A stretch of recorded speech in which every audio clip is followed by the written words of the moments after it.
you for joining us today. It's with great pleasure that I'd like to welcome Ian Abraham to UofT. Ian is a good friend and has done amazing work in control theory, in robotics and state estimation. He's an assistant professor at Yale in Mechanical Engineering and also in computer science. And his work is best known for introducing robotics to the concept of combinatories and how to use them for dynamics modeling, for control. Today this talk is going to be about optimality and guarantees for robotic exploration. So a little bit about Ian's trajectory. So before joining Yale, he was a postdoc at CMU with Howard Chaucer. Before that, he did his Ph.D. and MS in Mechanical Engineering at the Northwestern with and his bachelor's in Mechanical and Aerospace Engineering from Rutgers. During his PhD, he also worked at NVIDIA Seattle, doing robust model-based control with uncertainty. So his work has gotten many awards. The most recent one being the Best Paper Award at RSS for some of those you're going to see today. And also the King Sun Fu IEEE TRO Best Paper Award in 2019, as well as the Northwestern Outstanding Research Award for his PhD dissertation. He also got the NSF Career Award in 2023. So, without further ado, let's give a warm welcome to you.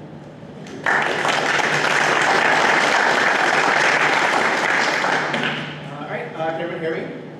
Sweet. Okay, cool. So, yeah, thank you for inviting me to this talk. So today, what I'm going to do is talk about what my group has been working on. Specifically, we're thinking a lot about this idea of optimality in robotics exploration, how we propose notions of optimality, and then how we can actually think about proving algorithmic robustness and guarantees for these kinds of robotics exploration problems.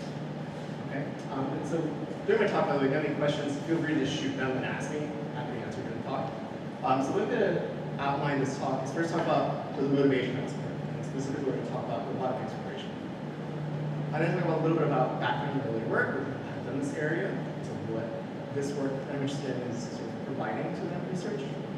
I'll talk about this notion of what we're calling ergodic exploration, ergodic coverage. This might be a very unfamiliar term for most of you, so this is what I'll present in today's talk. And then I'll go into how thinking of problems in exploration as ergodic coverage problems can give you the ability to make statements about optimality and provide some guarantees in exploration. And specifically, I'll talk about sort of three main aspects of optimality guarantees. First, I'll talk about safety in robotic exploration. I'll talk about time optimality in exploration. Then I'll talk about guarantees, or reachability guarantees in exploration, and I'll talk about how that's very useful for problems in robotic learning. But I'll give you some takeaway messages from what I've learned in the last couple of years. All right, so the motivation behind this work is robotic exploration, right? So we see this all the time. Here's an example of a sub-T robot, the spot robot, doing some mapping problem in some tunnels, and often what we like to say, when we deploy these robots, we want to know that, well, will they explore? Will they come back? And how long will it take to map some unknown environment? Okay, so this problem kind of originates really in this mapping problem. But it also has extensions to really any a lot of applications in robotics. So an example is in search and rescue. When you're looking for signs of life, you like to explore an area where you possibly want to identify a person in need in some minimum time way, and also have some formal guarantees that that robot has visited every possible place where there could potentially be a person in need. Okay?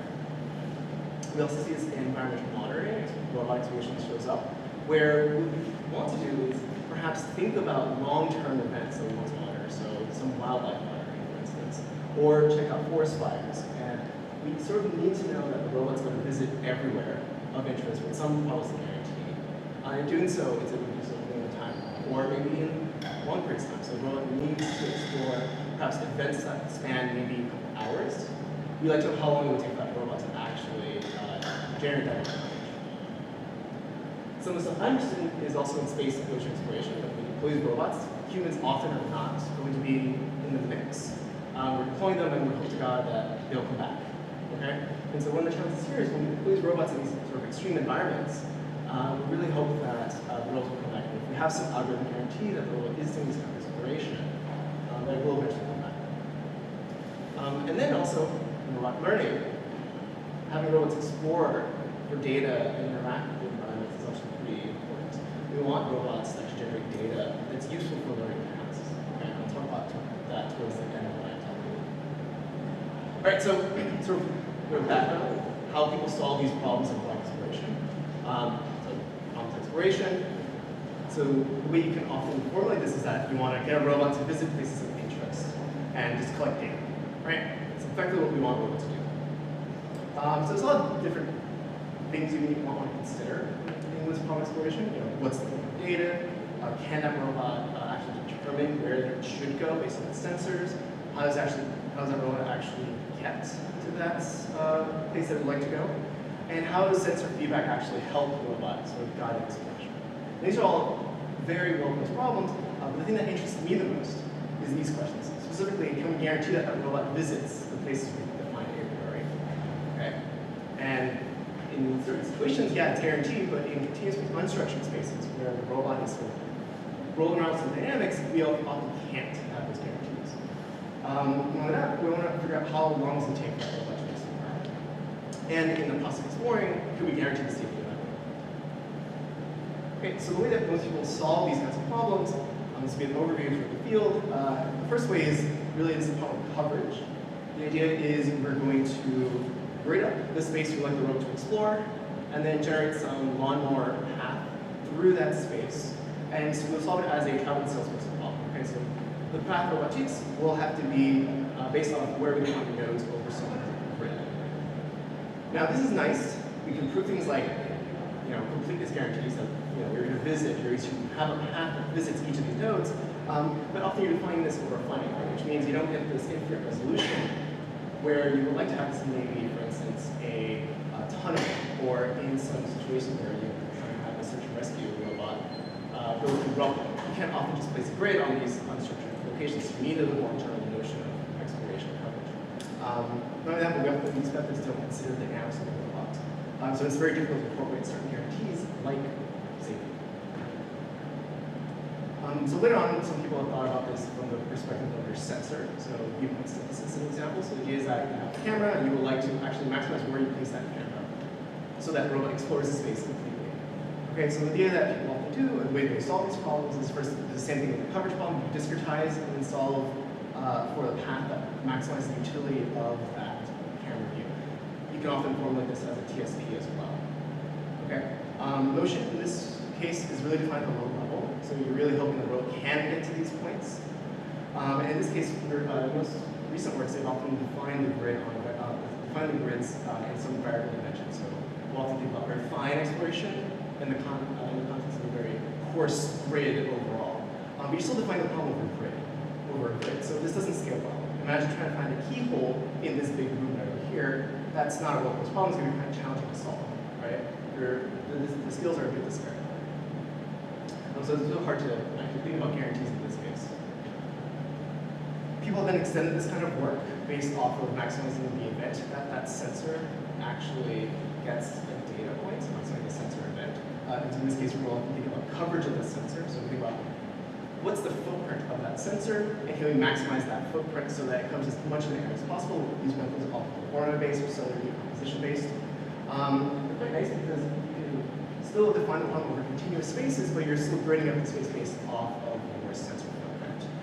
Okay, so the viewpoints might still be suboptimal because you're not really considering how to actually leverage the sensor in a dynamic way. So I'm possibly looking at a scene from one perspective, and then I might have to move in another direction. Okay, so it's a bit of a compounding behavior there.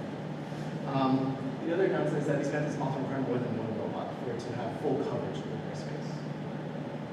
And more recently, people have thought about this from an information-based perspective. So the idea is that you use information theory, you're going to abstract away that sensor and the temporal dynamics and think about the information about what it is you're trying to estimate. Okay, so you form a problem using some information theoretic measure, entropy or whatever you want to use. Then you just optimize that over constraints. So like your robot or some sensor constraints, et cetera, et cetera. The problem is that these methods are typically very non-convex. And often when you think about compounding data points you're collecting, it really makes it very attractive to deal with. So we often have to form some sort of local approximation so that you actually can define coverage or exploration in some sort of optimal way. Okay? And so if you think about the field, there's actually quite a few existing exploration methods that have enough flexibility to define exploration, or in some sense, optimal exploration in these continuous spaces.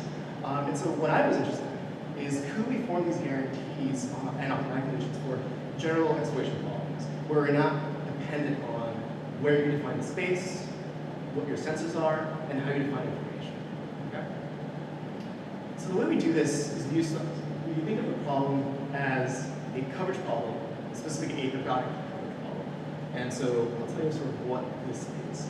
The idea here is we want to achieve what's we're calling ergodic dynamics over some bounded areas of the domain. And the way we do this is by optimizing what's called the ergodic metric over trajectories. And that's what you're seeing on the right-hand side over here. So the top right is, say, for example, some information measure you're defining, or some area where you would like the robot to spend time and collect data to explore. Okay? And so it's defined by the red points or the brighter points on this heat map. And on the bottom right, what you're seeing is, on average, where the robot spends most of its time. So the heat map that's been generated is where the robot is spending most of its time along its trajectory. And so this is what's defining ergodicity. It's saying that we would like the robots, where the robot spends time on average, to equal the probability of where we expect to get information, or robots expect to get data. Okay? I'll explain this again in a little bit, just keep that in mind. Now these methods form these nonlinear robotic metrics in the trajectory space. But that's okay, because as it turns out, there's actually many good local minima. What I mean by that is, I can explore, or I can generate trajectories and explore these two binomial distributions in this clockwise manner, or I can go the other direction. Or I can spend more time, the robot can spend more time in one mode, and then travel to the next mode. And they give you the same amounts of ergodicity. So what it means is that you get these good local solutions that are just as good as the one that your solver optimizes for you. Okay. And that's going to be really nice because it's going to give us the extra level of flexibility we would like to have in terms of providing these optimal conditions for exploration. So what's nice with these coverage methods is that, well, they're independent of the robot dynamics, the sensor that you're using to generate data, and how you define information in this case. I also brought in spatial scale. This is actually a really important key aspect. The idea is I have not put any bounds on this search space because of the fact that the ergodic metric is formatted over Fourier basis functions. So what that means is I can define the space as it being a 1 by 1 centimeter square, or a 1 by 1 kilometer block. And the same optimization is, the problem is scales well in both cases. In fact, this doesn't change the problem fundamentally. It's just a change of scale. Okay, and that's where these methods are really powerful, is that you can define information in various scales, and think about solving the problem of finding a keyhole in a very big room. Okay? Not only that, but these methods are actually very non-myopic. That means is that we're actually considering trajectories as a whole. So notice that in this case, that robot, this is a trajectory that's obtained through optimizing these robotic optimization problems. And the robot's actually spending time in both modes. Whereas most information maximization methods, the robot will go to one mode, stay there until information depletes, and then go to the next mode. Here we're really thinking about whether we should visit on average. Okay? And that has some nice properties. Okay, so I'm going to now sort of give you a more formal introduction to ergodic coverage. So we're going to do a few definitions. First is defining ergodicity. So a trajectory is going to be ergodic if, on average, that trajectory spends time in regions proportional to the utility of exploring said region. Okay, so that means that if we take that trajectory and basically compute a histogram along that time, if that histogram equals where the robot is most likely to get information or get data, then the trajectory is said to be ergodic. Okay? So this condition holds. And note that for time goes to infinity, ergodic trajectories that satisfy this statement guarantee complete coverage. Okay? So that means is that, on average, the robot has spent at least some time in an area with a non-zero probability that you're going to get some useful information. Okay? Hope that's clear. Now, that statement there is just a statement of ergodicity. That doesn't necessarily mean that you have a robotic system that is ergodic. So we have to form some metric we can optimize in order to generate those kinds of trajectories. And this is where we're going to form what's known as an ergodic metric that computes the distance to being ergodic. Okay? So the way we do this is we think of the trajectory in the Fourier domain. Okay, so we're going to define the measure of that trajectory to be a delta function, so it's deterministic. Okay, and then we're going to compute a Fourier transform on the average distribution that's being generated from where the robot is. Okay, and we're going to compare that to the Fourier transform of the utility function or the information measure you define over the space. Okay, and that's this function right here, which you see. Close it up. So it forms an L2 norm in the Fourier space. And these CK and PK terms are the transitive modes of both barometric robot visits, so that histogram that we're generating on average for robot visits, so we call this the time average trajectory distribution, and compares that to the modes of where we like the robots to visit. And this forms a proper convex norm in the Fourier space, but it's very nonlinear in the trajectory space. Okay? So what's nice is that you actually can just plug that in to any common trajectory optimization formulation. So LQR, ILQR, whatever you like, transcription, you can plug it in, it's differential with respect to trajectory and include things like dynamic constraints. And so what you see on the right here is an example of a uniform coverage pattern with respect to a uniform ergodic coverage pattern with respect to a uniform distribution in the background. So we want the robot to spend equal amounts of time everywhere over this one-by-one space. Okay, and we do some single interior dynamics in this case. And you can see that this approximates a lawnmower pattern quite well. Okay? And this is, by the way, not defined over any grid. It's defined in continuous spacing. Okay? And so that's what the key takeaway. The game is beautiful, yeah. Sorry, so you need to predefine your underlying distribution of interest before you complete this project.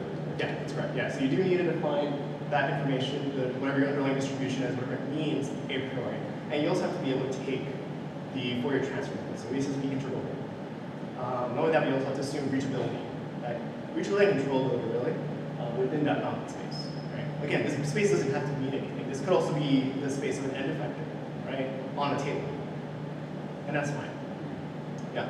There are recent methods that have looked into time-varying underlying distributions for your ergodic trajectory optimization. Those work quite well. What you're doing is you're generating these really long time horizon trajectories that have this kind of behavior. But you're changing and replanning every single instance. Okay. Cool. So you can put this into an optimization formulation where you're minimizing over trajectories and controls, where you're including that ergodic metric into the mix, and then you're adding in this control regularization. Okay, so the idea is that you don't want the robot to just teleport from one place to another. You want to actually regulate that. And then notice how your ergodic metric takes the full trajectory. Okay. Does not form a very common optimal control problem where you have running costs. It's in fact, see it again, you have this square on the outside of that interval of time. Okay? And so it doesn't form necessarily a very clean optimal control problem, yet you can still put it into really any trajectory optimization form. You just have to linearize it. Yeah? Sorry to interrupt again. So no, good. The previous definition, do you think it has any connections to maximum entropy type of distributions where you put some constraints that you want to be satisfied? In your case, you want the visitation distributions, the empirical visitation distributions over the distribution that you define to be respected by whatever is generating the trajectories. The short answer is yes, you can. And in fact, this is early work I did on doing over the KL divergence. So you can define your time-average statistics over Gaussian. So you can do an integral over Gaussian, so in the mixture density model. Downside with that is it becomes a double interval because you have to take an expectation over the space out. And so the ergodic property in this case is a bit trickier to compute. But you can do this, and there are sample-based approximations to it. The reason why we use delta functions is it's convenient. Right? You do a Fourier transform for a delta function, that's well defined, and it's just a gradient over cosine basis functions. And that's easier to do than taking a derivative through a probability distribution. Okay. Yeah. But you can totally do it. Okay, yeah. So you can plug into this formulation and solve it over, constraints, initial terminal boundary conditions, you can have dynamic constraints in here, and you have inequality and equality constraints. And so we're going to leverage that to define mentions of optimality in this problem and formula guarantees on robotic acceleration. And the way we're going to do is we're going to define it based off of a few different aspects. First is safety. So we're going to define safety via the control barrier function in the world, so set-invariance. So the other is, can we ensure the robot explores safely, okay, without loss of coverage? We'll look into time-optimality. So what does it mean for a robot to minimum time in a coverage or exploration problem? So with no time where robot needs to actually provide coverage, continuous coverage. And we'll think about reachability. So in the event that there's disturbances on your system, could I still provide some level of coverage or exploration for the task of robots? Okay? All right. So let's dive right in. We're going to talk about first safety. How do we include safety in robotic exploration? The way we form the problem is as follows. Given an area with many obstacles, let's guarantee safe navigation of that robot without loss of coverage. Okay, that's the key thing. All right? I want to safely navigate, but I still want to visit places of interest. And I don't want the controller to mess with it. We define safety here is via set-invariance over some safety sets. And we're using control barrier functions here. So the idea is I'm going to define ahead of time a set where the robot is deemed safe so long as this function b of x is greater than 0. And then on the boundaries of that set, I can always find a controller that pushes my robot into the set. So it stays inside the set, therefore I'm safe because that set's defined as safe, or the safety section. Okay? The way people formulate this problem is as a filter. They say I have some nominal controls, my robot's doing some task, right? So I have coverage. And I'm going to try to find the closest control that minimizes this L2 norm such that this barrier constraint is satisfied. And if you satisfy that barrier constraint in some dynamics, I'm always going to be pushing the robot into that safety section. Okay?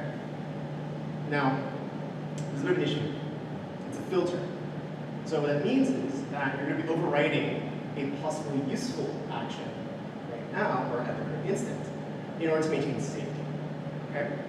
And so what that means is you're going to inhibit effective exploration, which is not something we would like to have, right? We like to actually still explore well while still being safe. Okay? So the way we're going to solve this problem, we solve it, is by thinking of coverage and safety as a joint optimization problem. We're going to solve the problem over discrete trajectories. That is, we're going to discretize these continuous trajectories and think of them over sample points. So the ergodic metric is well defined over discrete trajectories. You just replace the integral with the sum over Fourier nodes. This is a fast food transform, roughly. And then we're going to include the discrete control barrier function, or the constraint that satisfies the control barrier function into the optimization. Okay, so by satisfying this optimization problem, where you have the safety constraint, you also get trajectories that are both ergodic and also safe. Now, what's nice about this one? Well, you can satisfy guarantees through that barrier constraint, and that's fine and dandy. But you can do something a bit extra, and that is you can actually leverage the fact that the ergodic metric has many good local minima, and adds some extra flexibility when it needs to be safe. So if a robot can't visit some area right now, maybe because there's dynamic issues, or it can't reach there, it can wait. The robot will eventually come back and visit that area again, and so you get to be more flexible how you think about exploration. So you get to leverage the local minimum property of your ergodic metric. And one sense that this approach actually is very generic to various other notions of safety. So inter-robot safety, or dynamic safety, or obstacle safety. Just the quick results, we can see that if you were to provide some influence on the dynamics, so over here what you're seeing is exploration over this 2D space with some dynamic system. The circles, squares and circles are all obstacles, and we want the robot to provide coverage, uniform coverage in the space without actually hitting with the obstacles. And so you can actually tune that safety barrier to be more safe, or to be more ergodic, or some organicity, and you actually have minor effects on coverage. And that's very nice because, notice, we generate uniform coverage in many different ways. Okay? And so that's sort of the nice thing about this approach. These trajectories all give you the same amount of or roughly the same amount of organicity. Yep. Yeah, exactly. Yeah. And so you can see the levels of reducing it all within the same order of magnitude. If you wanted to, you could just include your ergodic metric as an inequality constraint. We'll do this later. And then you always satisfy some level of coverage, as long as you meet that, and then you can get the same, exactly the same coverage all the time. Yeah. So can I also? Yeah, go for it. What makes the web pose more safe than the light pose? It's based on this term gamma that you include in the safety barrier constraint. So it changes how fast you're going towards the boundary. So it's a bit flipped, but the smaller it is, the more you're increasing the exponential term. So as you get closer, you're going to increase that, your boundary is pushing it further. Okay. So it's kind of about the speed, which I guess is hard to see. That's exactly right. Well, like I said before, you could include their ergodic metric in the in an inequality constraint, and not worry about this at all. So we'll have the same level of coverage. Yeah. I'll show this. Okay, so what does this look like? In experiments, we did this for a multi-drone case, so there's a safety constraint both for each drone that you're seeing here, and each obstacle per drone. And we did a uniform coverage over, we were trying to do here is uniform coverage over four drones. Okay, and so this is a centralized problem. You can see that the trajectories you optimize are actually already naturally rerouted so as to avoid collision, but also avoid, with the robots, also avoid collision with the obstacles. And so this is only a centralized controller. You could distribute this if you want to. There's earlier work that I've done that shows this approach is actually completely distributable. But this solves really fast. Mainly because you get this flexibility from your ergodic coverage. You can explore one way or another way to give you ideally the same amount of coverage. So you can leverage the fact that those safety constraints are not active most of the time and get some huge speeds here. All right, so first thing I want to ask is, well, how long did that take? Right? So let's think about time-optimality. Okay? So what would be the minimum time for these robots to actually explore that area? How do we compute that? So this is interesting in math problems, right? As a robot, I like to know when should I expect that robot back here. Or in the more household case, I have a Roomba. I like to know how much it can clean in some time, and so how much coverage can I provide my house, and how long that take, right? It would be kind of nice to have. Roomba, go clean. All right, give me 10 minutes to provide this amount of cleaning and cleanliness. So the way we formulate this is actually quite interesting. We have to first look at the ergodic metric. And recall that it's based off of the average time which trajectory visits an area. Okay, this is key. So here's your ergodic metric. In continuous time, there's a 1/t. Okay?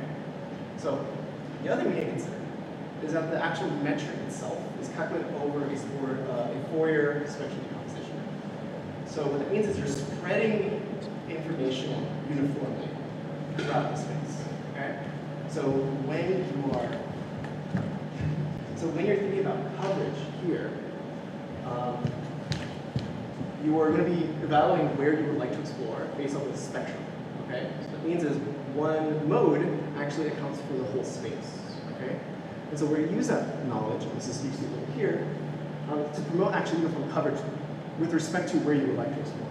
So if I have two modes that I like to explore, if I consider time, I should still explore those two modes quite quickly, as opposed to me going to one mode versus another mode.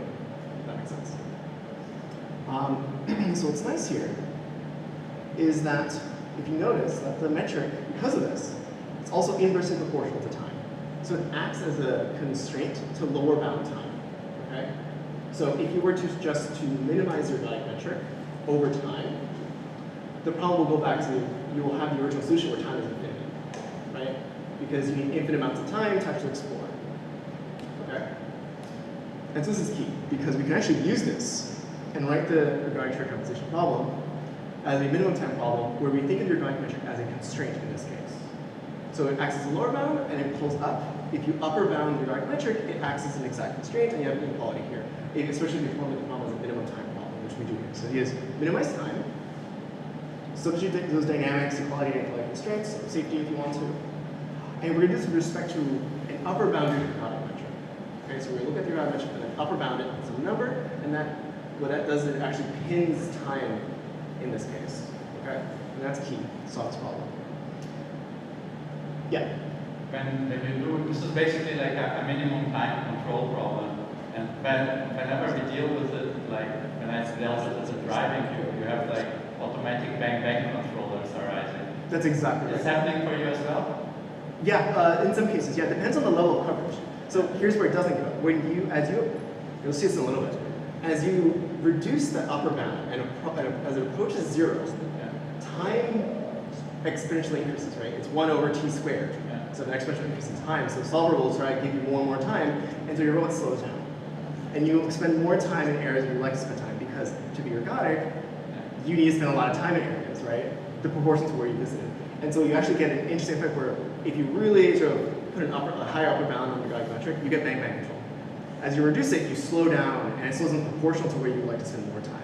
And so it's kind of a cool, it goes both ways. So this is really cool for environmental monitoring.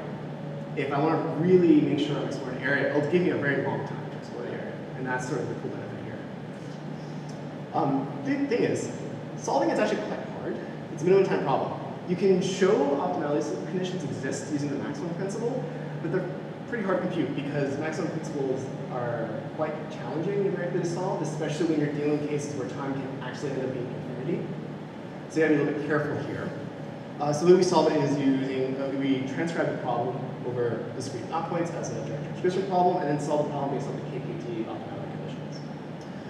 So what that looks like is we're going to say, okay, the step size is implicitly encoded into n knot points. These are things as control nodes that change the control sort of application time.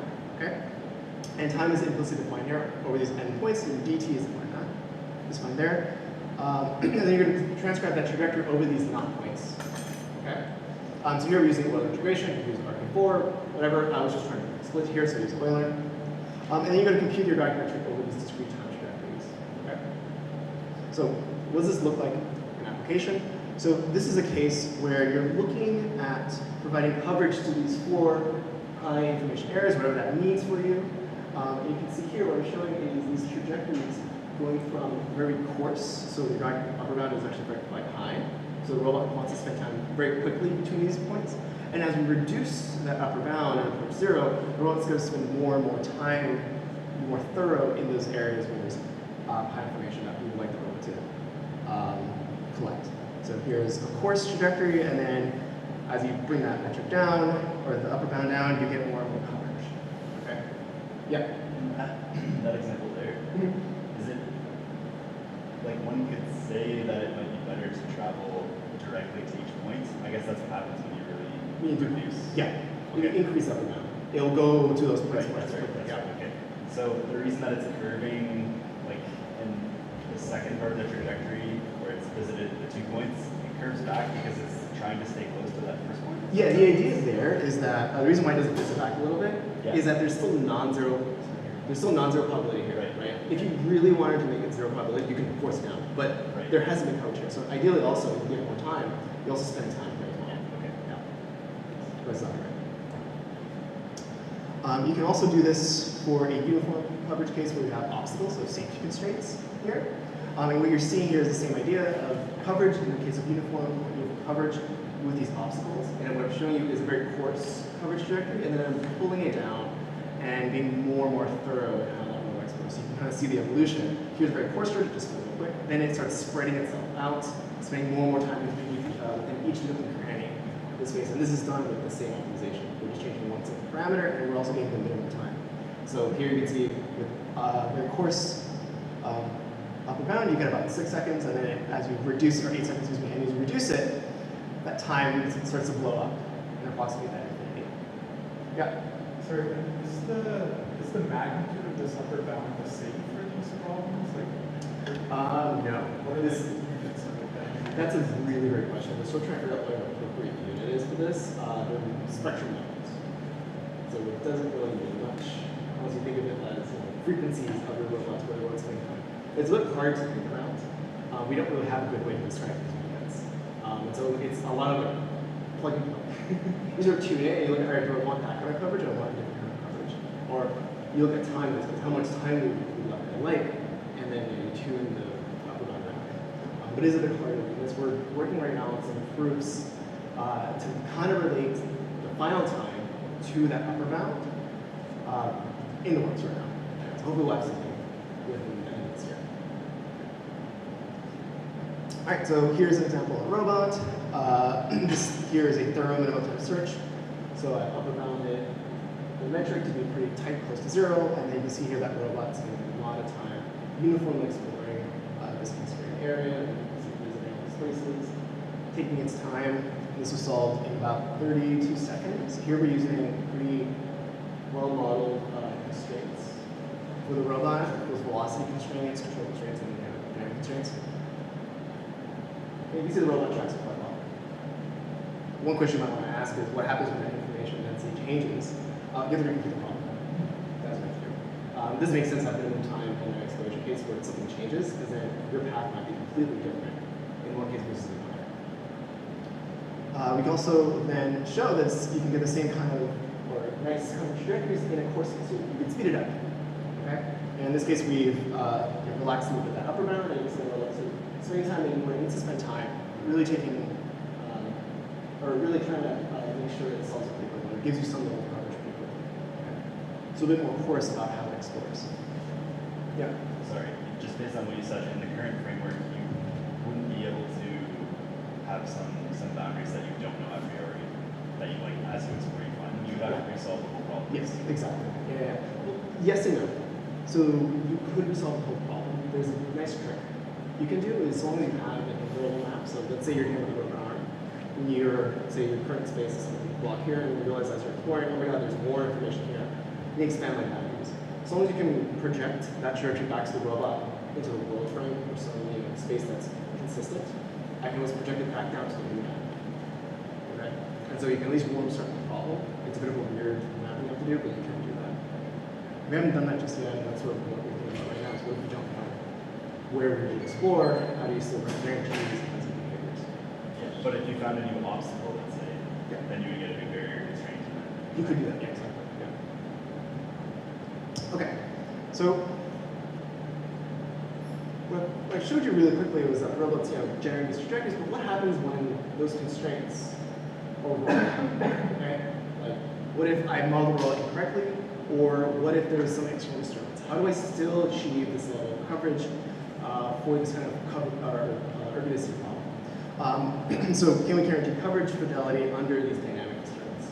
And this is still ongoing. So the way we think of this problem is actually as a reachability problem over level sets of ergodicity. So we're going to try to achieve some level of ergodicity like we did with the time-optimal problem. We're thinking about this from the perspective of HJI reachability problems, how much will be Isaac's reachability problem. So for those who are not familiar with this, the idea is find a controller and the value function such that I'm minimizing my optimal control problem under the worst case disturbances. Okay? And so that value function then tells you level sets of where you can reach sort of some notion of states in this case. So we're going to think of this problem as with respect to notions of coverage. Okay? Sort of a bit of an issue here is that if you want to just plug in any old reachability problem, we have to formulate the optimal control problem in the Bolsa or Mayer form. And if you recall, the ergodic metric does not have that nice form. This is not a terminal condition. This is taking the full trajectory. So derivative over this metric means you're doing derivatives over infinite time trajectories. Okay? So the problem's not well posed just yet. So the way we did this, the way we decided to figure out how to formulate the problem is we defined an extended ergodic state. We can actually rewrite the ergodic metric as a terminal condition, okay? Where the actual differences between where the robot has explored and where we like to explore, the modes, actually defines a differential equation, which you can find here, you see here. And you can rewrite the ergodic metric over these extended ergodic states. The way you can think about it is think of it as memory over where the robot has visited, and it's a finite set of memory because you're defining the robot's trajectory with nodes in this case. Okay? And so what you can do is you can rewrite the problem, the ergodic coverage problem, with respect to that terminal condition, which you see here, with respect to 1 over t squared, and now it's in a nice form for us to plug into the HJI reachability problem. Yeah. What is this due to the dimension of the problem? What was that? What is this due to the dimension of the? I'm glad you brought this up. This is where we're still having struggles. This increases the problem pretty badly. So here's an example. For a two-dimensional space, okay, you need about 10 modes, roughly 10 modes per dimension. Okay? So scaling is the maximum number of modes to the power of the dimensionality of your exploration space. So it's k to the n. So that means you need 100 modes additional for just a 2D space. Assuming your dynamics are quite simple, say a point mass, you have 104 states. I know it sounds like most of you are familiar with HJI reachabilities. What most people have done recently has been about 16 dimensions. So we sort of made the problem slightly more problematic, but we have it in a nice form. Okay, so you can't solve 104 dimensional state reachability problem. So we actually just did this in one dimension, okay? And we said we're going to do a one-dimensional exploration problem just to see if it works, and if our theory is correct. And then saw what works, some finite set of modes. This is reasonable. It's, I think there's 10 states here total. And the way we solve it is to use a variation of Samuel Bonsal's deep reach paper. So you solve the value function as a neural network. He's now at UofT. And then here's an example of a robot providing some level of coverage for this bimodal one-dimensional system, and you're able to actually generate some pretty nice coverage patterns, irrespective of some external disturbances in your system. So here's my student actually doing this problem where you want this drone to monitor these two pyramids, and then he's in there just perturbing that drone in 1D with a fan. So it's quite nice, and you still get the robot to provide some level of coverage, albeit we're still not able to go past 1D. So this is sort of the problem we're having right now, is trying to figure out how we can leverage the drone a little bit to provide that level of coverage in higher dimension spaces. So this is where we're going. Okay, so what I kind of showed you is how we can think about repeaticity as a way to provide some level of formalism in these sort of exploration problems. They have quite nice applications to robot learning problems. Okay? So an example where ergodic coverage can be useful is in the cases where your data sets that the robot collects need to be ergodic. So the idea is that it has visited at least most of your search or your exploration space. Okay, so this might be your state space, or it might be some observation space. Under ergodic coverage, you can at least provide some guarantee that the robot has visited or generated a data set that provides some level of coverage. So it's actually quite useful for guarantee-specific learning goals. So an example that you see on the top right is a drone that's sort of doing a nonlinear system application and is exploring its own dynamic state space.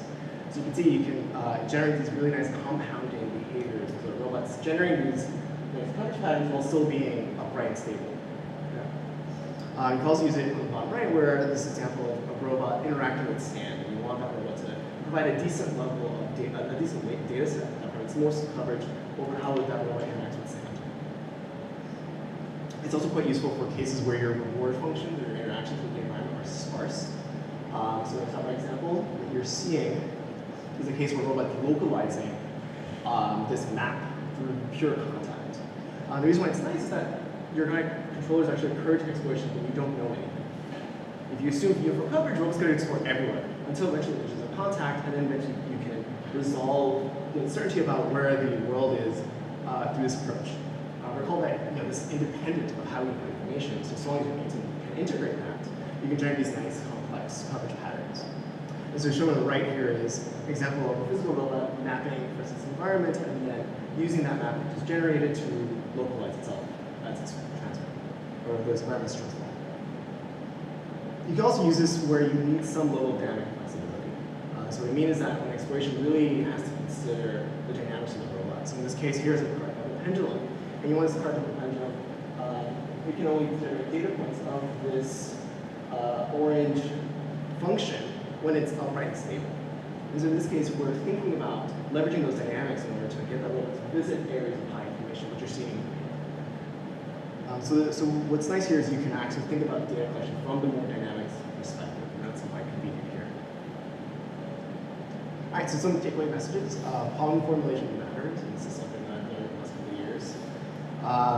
Specifically, the Ergodic coverage problem actually allows us to really consider this problem of continuous space exploration. Just by changing where we think of the problem we defined it, we get these benefits. It's very useful for exploration tasks where those dynamics matter. Okay? And exploration could be considered to take really any arbitrary scale. So you can think of exploration by searching your hand in your pocket, or exploration in this room. Some forms are more useful than others. So example is the Bolsa form that we put the ergodic metric. That's nice.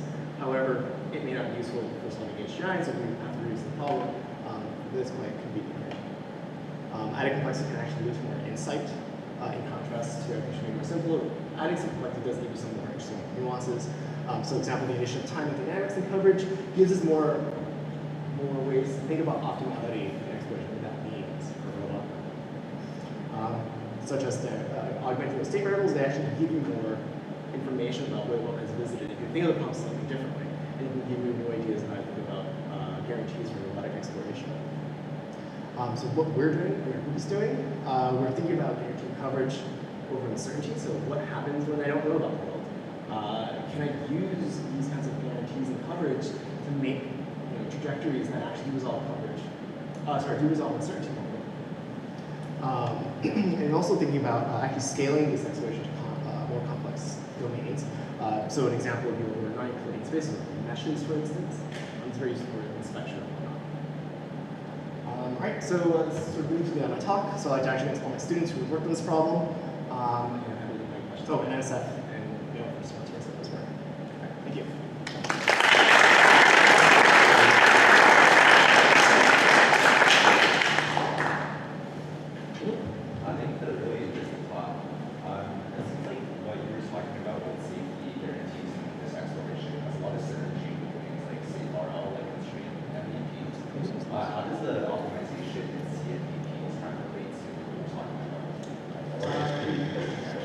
There is a slight connection. I haven't really formulated that connection before. What I'll show you real quick is this is earlier work I did, right? This is solving some form of RL problem. And the idea that the thing that's constraining here is the robot to be stable. Okay, so this is like before the whole CPF stuff came about. I was doing the op-and-op analysis. I was saying, okay, I have a stable op-and-op controller, and that controller is keeping the robot upright. I like to explore around it. Right? It's a good contradictory problem, right? You think of stability here, not safety, stability, as part of what needs to be maintained as that robot's exploring some dynamics and actually getting the model to solve a task. Okay? And so in this case, it's related in the sense that we are generating coverage for data, but we haven't really connected necessarily to an MDP just yet. You could formulate all this work as an MDP, but the policies really don't fit necessarily that framework just yet. Specifically because what you're optimizing isn't necessarily the reward function, it's coverage. Okay? So there's a bit of a disconnect between the optimal, what you're optimizing in this case.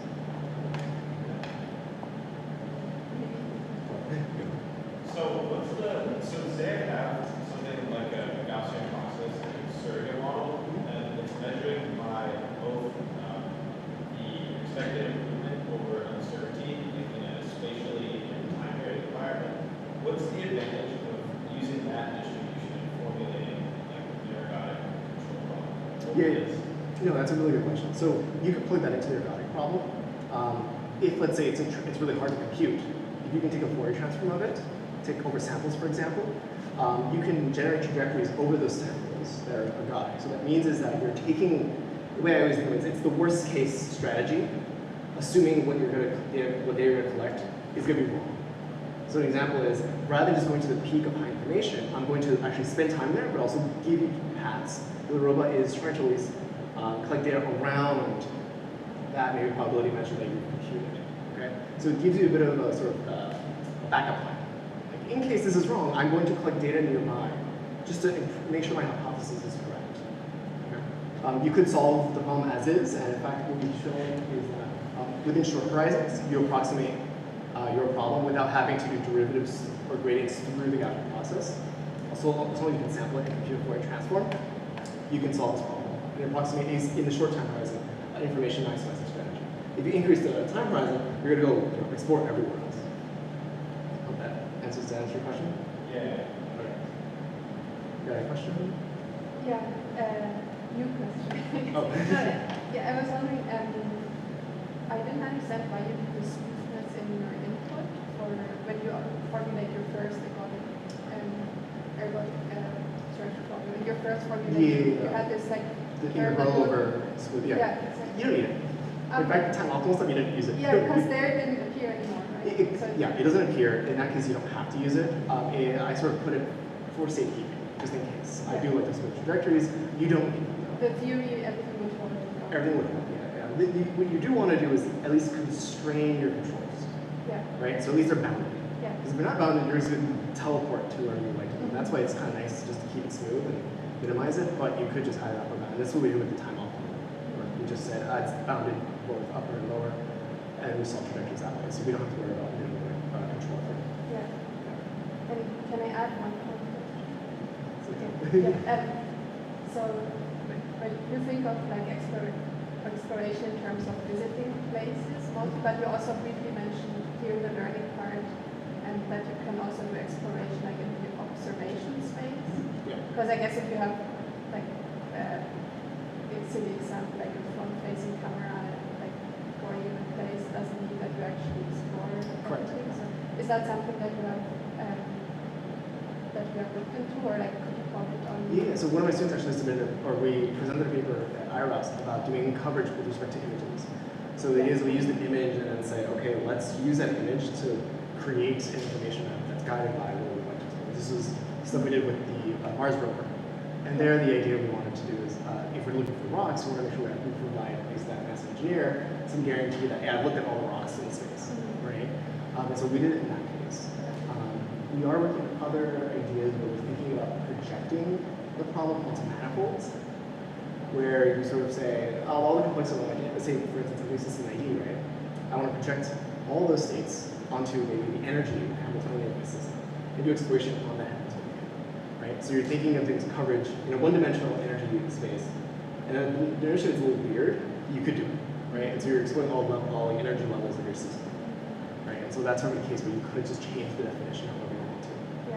Another case would be, for instance, projecting uncertainty into a one-dimensional scale by just saying, oh, what's the integral or the sum of the uncertainty, with covariance or something like that.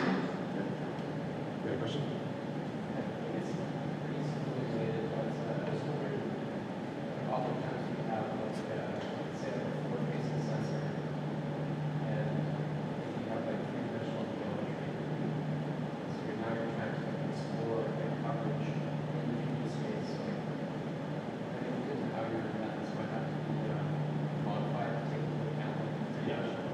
This kind of work kind of came after we did this stuff, so you can define coverage in SE3 if you want, or SE2 if you wanted to. And so you can include orientation. You can also find out respect to really any space. As long as you can take, like I said, as long as you can take an integral before you transform that space, you can totally do it. What we were thinking about here was just purely generalizing the idea of coverage as a form of optimal exploration. But you're totally right, you can do this. The only downside is, remember, this problem scales quite poorly with respect to the number of exploration dimensions. Okay, so it is the one downside that you have to be a little bit careful with. So, for instance, in a three-dimensional space, you use 2 nodes, you're computing 1,000 basis functions. It's better scaling than if you were to grid up a three-dimensional space, right? But it's still quite tricky. What's nice is you could completely parallelize the problem and compute an average gain. There's no reason why we can't do this. So as long as you put on a GPU, it's pretty fast. Yeah. So let's assume that you discretize both, time, states, and actions, and you are in the case of MDPs.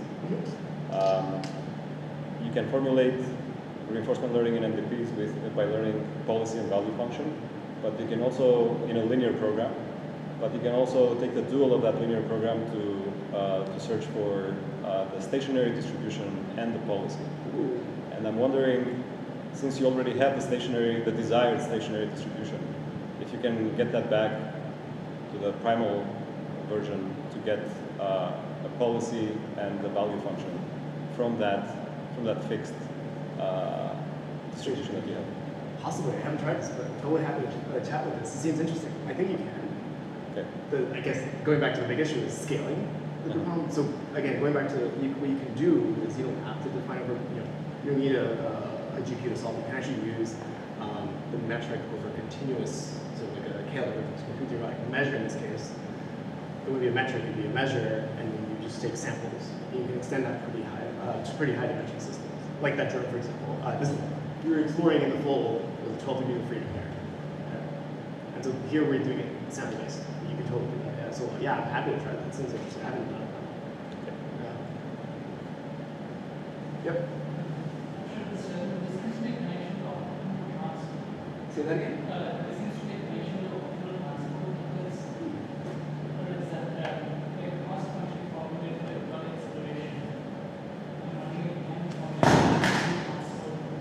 From the perspective of, so yeah, from the perspective of, I'm getting one distribution to be, yes, if you think of, we haven't shown this, but ideally, yeah, you're not wrong. If you think of your time-axis trajectory, that's like your initial distribution, you want to move it.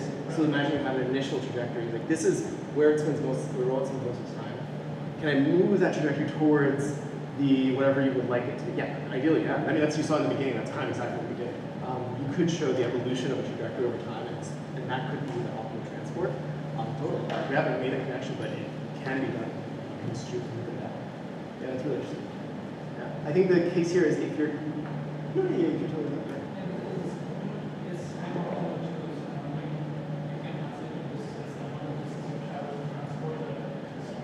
Yeah, yeah, ideally, yeah, that's interesting. Yeah, we should talk. That's cool. Yeah.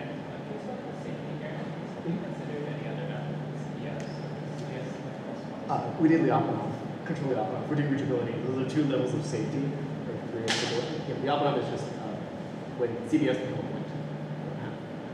So those are sort of the notions we cared about. What other notions are you thinking about? Or abstract? Yeah, so those are the three we've looked at already. But by the way, reachability in this case is with respect to coverage, not with respect to we're like going to states where it's we don't want it to be there. So we have maybe like the companies always have two airplanes going together. You want to, one's like trying to mess with your system. You want to avoid collision. We haven't thought of it in that sense. But reachability really means can you get away from the other sort of antagonistic disturber? But you could do it with another. In a sense, that's kind of what we did already with the multi-agent case. What we did with CBS.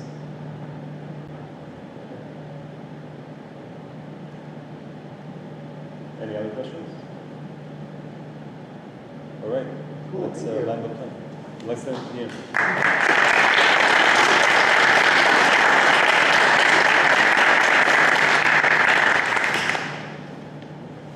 Okay. So feel free to chat with Ian and ask questions one-on-one. I think the next half hour is for just mingling and interaction here. I don't think we have food this time. Kimberly is missing. Kimberly's gone.